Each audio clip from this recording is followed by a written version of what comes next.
দেখতে একদম স্প্রিং রোলের মতো। এই নাস্তাটা খেতে এত বেশি মজা ছিল, আপনারা না খেলে বুঝতে পারবেন না। যখনই ইচ্ছে করবে কোনো কিছু খাওয়ার জন্য তখনই ঝটপট এই নাস্তাটা বানিয়ে খেয়ে নিতে পারবেন। আসসালামু আলাইকুম এভরিওয়ান, সবাই কেমন আছেন? আশা করি ভালো আছেন। আলহামদুলিল্লাহ আমরা অনেক ভালো আছি। আবারও চলে আসলাম নতুন একটা রেসিপি নিয়ে। আজ আমি তৈরি করে দেখাবো আলুর পুর দিয়ে সকাল বিকেলের একটা নাস্তা। তাহলে চলুন মূল রেসিপিতে। প্রথমে আমি এখানে একটা মিক্সিং বোলে দিয়ে দিচ্ছি 1 কাপ আটা। এখন দিয়ে দিচ্ছি স্বাদ মতো লবণ, আর দিয়ে দিচ্ছি 1 টেবিল চামচের মতো রান্নার তেল। এখন সবগুলো উপকরণ আমি ভালো করে হাত দিয়ে মিশিয়ে নেব। ভিডিওটা স্কিপ না করে দেখতে থাকুন। দেখুন আমার তেলের সাথে আটাটা মেশানো হয়ে গেছে। এখন অল্প অল্প নর্মাল তাপমাত্রার পানি দিয়ে আমি একটা ডো বানিয়ে নেব।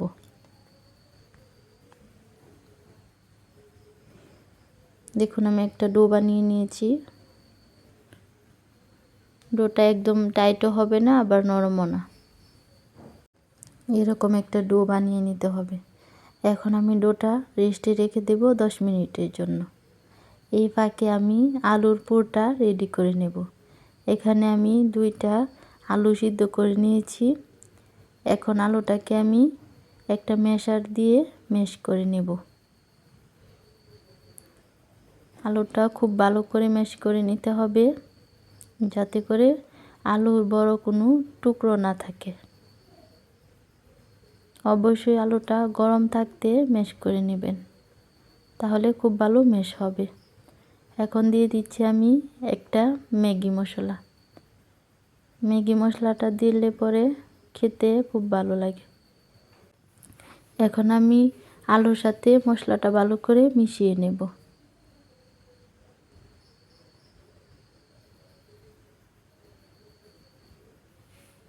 আমি ভালো করে মিশিয়ে নিয়েছি, কিন্তু আমি লবণ দিতে ভুলে গিয়েছিলাম।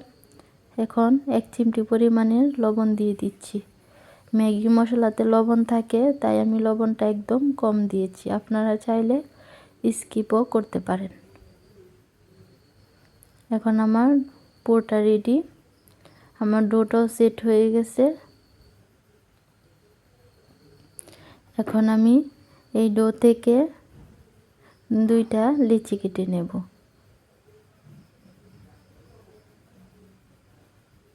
এখন আমি লিচিগুলো গোল বলের মতো করে নেব। আমার ভিডিও যদি আপনাদের ভালো লেগে থাকে আমার চ্যানেলটা সাবস্ক্রাইব করে দিবেন, লাইক কমেন্ট শেয়ার করে দিবেন। আর যদি ফেসবুক থেকে দেখে থাকেন আমার পেজটা ফলো দিয়ে রাখবেন।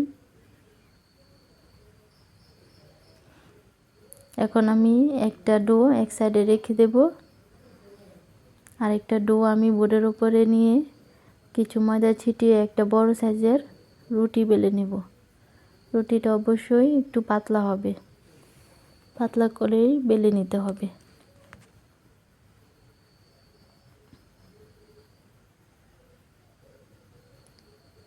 দেখুন আমি একটা রুটি বেলে নিয়েছি।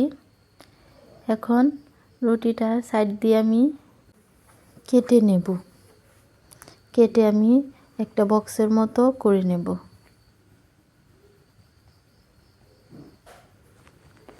আমি সাইডের অংশগুলো ফেলে দেব না, পরবর্তীতে আবারও আমি রুটি বেলে নেব। এখন মাঝ বরাবর কেটে নেব। এখন একটা সাইডে আমি আলুর পুর দিয়ে দিচ্ছি। আলুর পুরটা দিয়ে আমি পুরোটা রুটির মধ্যে ভালো করে ছড়িয়ে দেব। দেখুন আমি খুব ভালো করে ছড়িয়ে দিয়েছি। এখন একটা সাইড ধরে আমি একটা ভাঁজ দিয়ে নেব। এখন আমি ছুরির সাহায্যে ছোট ছোট করে আমি কেটে নেব।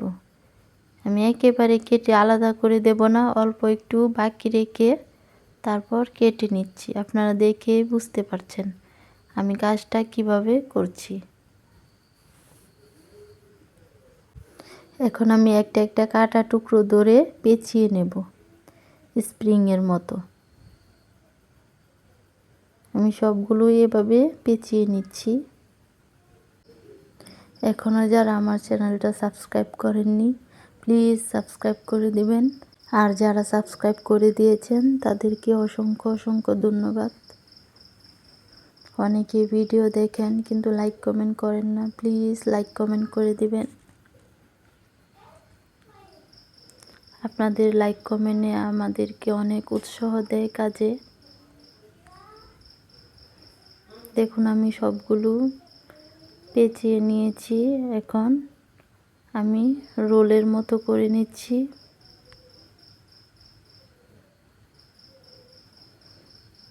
দেখুন নাস্তাটা দেখতে কত সুন্দর লাগছে, খুব ভালো লাগছে দেখতে। আমি আবারও আরেকটা নাস্তা বানিয়ে দেখাচ্ছি আপনাদের।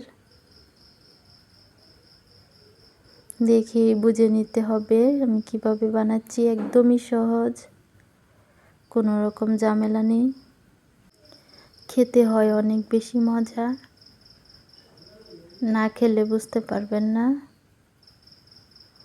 আলুর পুর দিয়ে এই নাস্তাটা খুবই ভালো লাগে।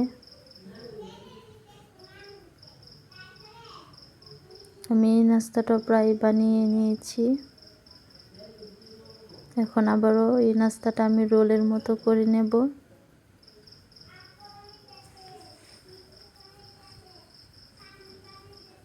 দেখুন আমি সবগুলো নাস্তাই বানিয়ে নিয়েছি, দেখতে কতটা সুন্দর লাগছে।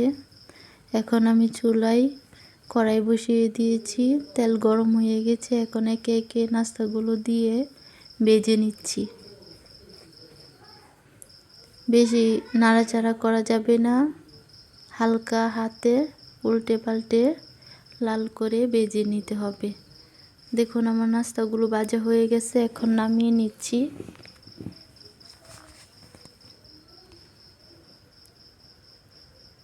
এখন আমি একটা বেশ নামিয়ে নিয়েছি। দেখুন কতটা লোভনীয় লাগছে। আমি এখন দ্বিতীয় বেসের নাস্তাগুলো দিয়ে দিচ্ছি। এই নাস্তাটাও আমি ভেজে নিয়েছি, এখন নামিয়ে নিচ্ছি।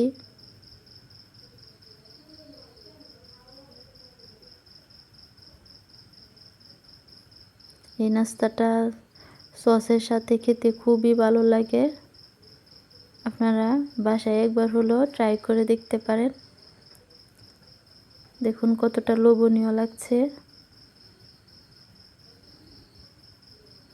আজকের মতো এখানেই বিদায় নিচ্ছি, দেখা হবে পরের ভিডিওতে। ততক্ষণ সবাই ভালো থাকেন, সুস্থ থাকেন, নিরাপদে থাকেন। আমার জন্য সবাই দোয়া করবেন, আমিও সবার জন্য দোয়া করি। আল্লাহ হাফেজ।